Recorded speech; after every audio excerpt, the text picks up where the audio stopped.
नमस्कार, मैं हूं प्रियंका और आप देख रहे हैं राष्ट्रीय जगत विजन न्यूज।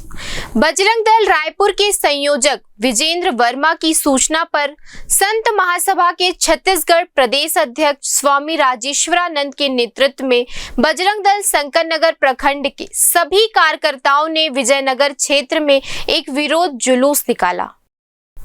दरअसल जानकारी मिली थी कि विजयनगर क्षेत्र में एक आदतन अपराधी ने गौ माता के साथ अमानवीय और अनैतिक कृत्य किया, जिसके विरोध में बजरंगी भाइयों ने उस आरोपी को अर्धनग्न कर बस्ती में जुलूस के रूप में घुमाया ताकि समाज को एक सीधा और स्पष्ट संदेश मिल सके। बजरंग दल और संत महासभा ने प्रशासन से इस मामले में कड़ी से कड़ी कार्रवाई की मांग की है।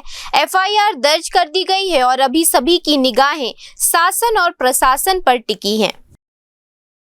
फिलहाल इस खबर में इतना ही। देश प्रदेश की खबरों से अपडेटेड रहने के लिए हमारे चैनल को सब्सक्राइब करें। नए खबरों के नोटिफिकेशन के लिए बेल आइकॉन जरूर दबाएं। नमस्कार।